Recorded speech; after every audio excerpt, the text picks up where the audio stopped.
Hello and welcome to Secret Calls on Infidelity Whispers, a place where voices are heard. Secrets are safe and the truth is told without judgment. Here we bring you anonymous confessions from real people, stories of love betrayal, silence and survival. Every call is raw, every voice is real.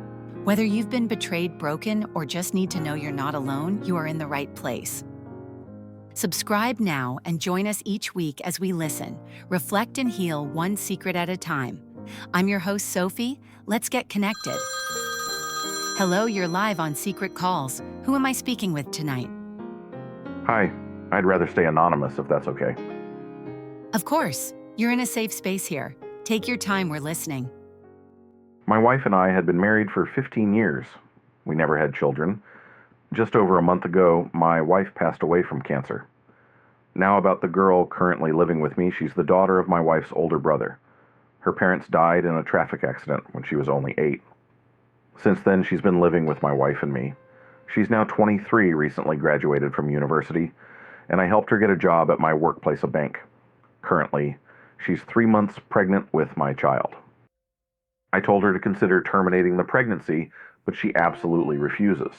She says she wants to marry me. Honestly, I'm extremely conflicted. She's still so young. She's always called me uncle, and now thinking about being her husband, it feels very difficult. I need advice on how to handle this in the most responsible and appropriate way. I see. Just to clarify, this girl is your niece by marriage, right? She's the daughter of your wife's brother. Yes, that's right. My wife and her father were siblings. My in-laws have also passed away, and the family was very small, just the two of them. Is there any extended family from your wife's side still in touch? There are a few relatives, but they live far away and we're not close. So to summarize, she's your wife's biological niece. Her parents died in a car crash when she was 8, and she's been living with you ever since. She's now 23, working at your office, and she's pregnant with your child. We'll now invite our psychology expert, Dr. Brian, to share his thoughts.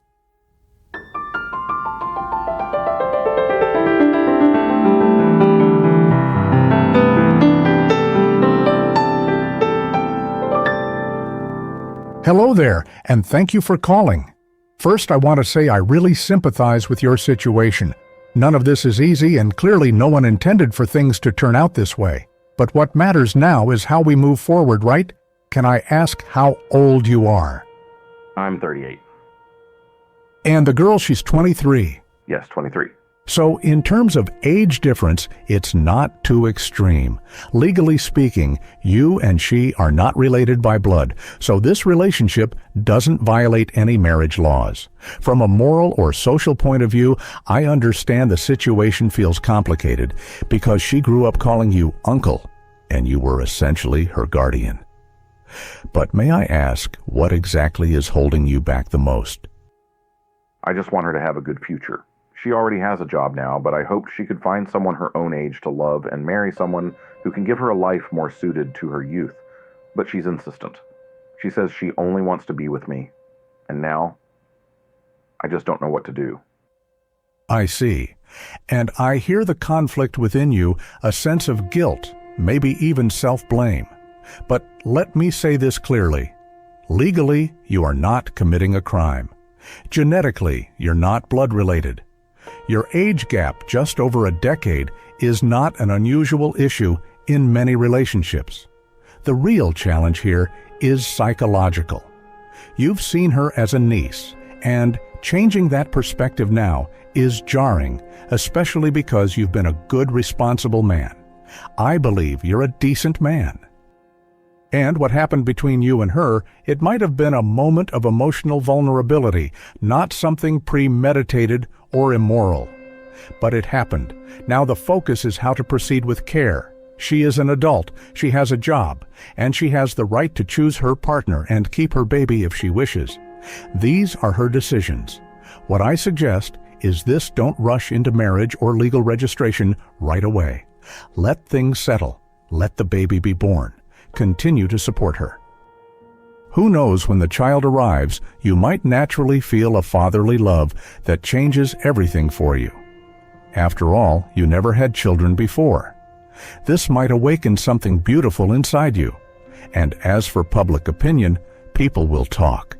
That's what people do. You can't silence everyone, but you can live with honesty and responsibility. Take your time. Give yourself space to adjust emotionally, and let her also reflect. If it's truly meant to be, your heart will guide you when the time is right. Thank you. Thank you very much, Dr. Brian. I really appreciate your advice.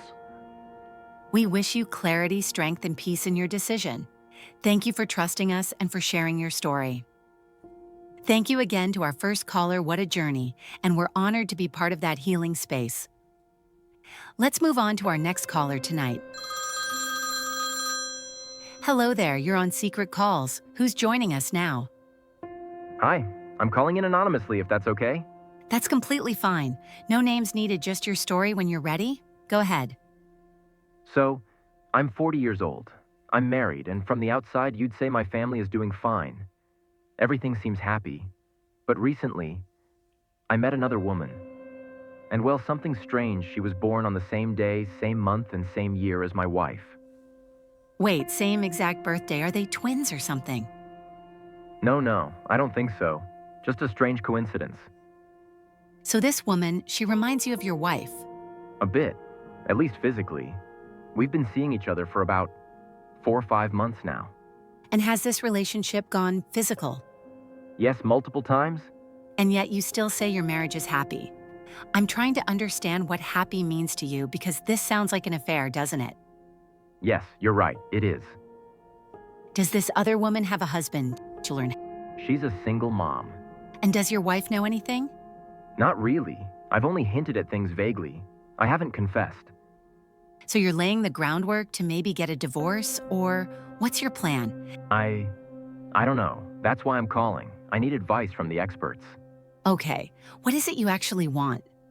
Do you want to stay in your marriage or do you want to be with the other woman? Honestly, I want both. I want to keep my family, but I also want to keep the relationship. So, you want to have your cake and eat it too. Let me ask, how many kids do you have? 2, one's 15 and the other is 7. Right, we'll bring in Dr. Brian to speak with you now.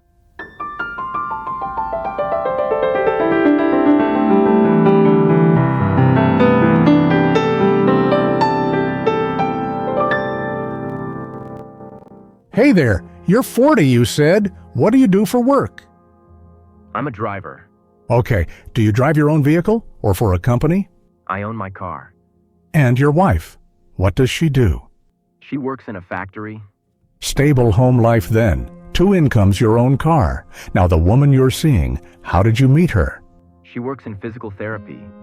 I went in for treatment numbness in my arm and we just connected. She's a single mother, you said. Was she divorced? Yes, divorced. So, let me ask the blunt question. Is she better than your wife? I guess, in some ways, yeah.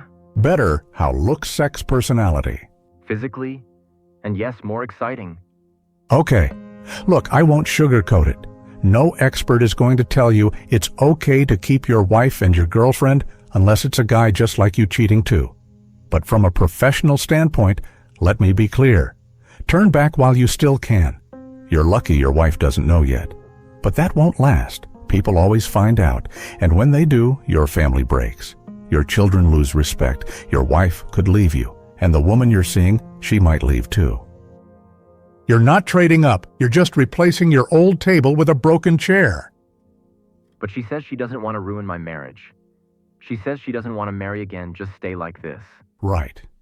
And maybe that's how she feels now when she gets to see you once or twice a week. She's 42. She still needs companionship. But don't confuse casual attention with a real relationship. Many couples stay loyal even without sex. Others have sex every week and still fall apart. A girlfriend, that's a tent light, temporary vulnerable. Your wife, that's your house, solid long standing. Don't confuse the two. A tent won't protect you when storms come. I hope Dr. Brian's metaphors gave you something to think about. Thank you for calling, and thank you, Dr. Brian. Thank you for trusting Secret Calls on Infidelity Whispers with your truth tonight. These aren't just stories, they're crossroads, where love, duty, loss, and desire collide in ways that challenge what we think we know about right and wrong. Tonight we heard from a man torn between grief and unexpected intimacy, and from another caught between two lives trying to keep both from falling apart. When relationships blur the line between care and conflict, when love starts where tradition says it shouldn't, or when desire grows where vows were already made, the answers aren't always clean. But silence isn't clarity either. This episode reminds us you can be confused and still be honest. You can feel torn and still be responsible. You can want more and still be accountable for what you've already built. Some truths aren't meant to be judged, just held. And sometimes growth doesn't come from choosing between two paths, but from stopping long enough to ask what kind of person you truly want to be. If you've ever loved in secret or lived between guilt and longing, this episode was for you. Let us know in the comments, what defines betrayal? Can love that starts in the wrong place still lead to something right? Or are some lines once crossed never quite returnable? And if you're carrying a truth that's too heavy to say out loud, our line is always open. When you're ready, your voice will matter here too. Until next time, I'm Sophie, and I want to leave you with this. The past doesn't define you, what you choose next does. Take care of your heart. And remember, you are never truly alone.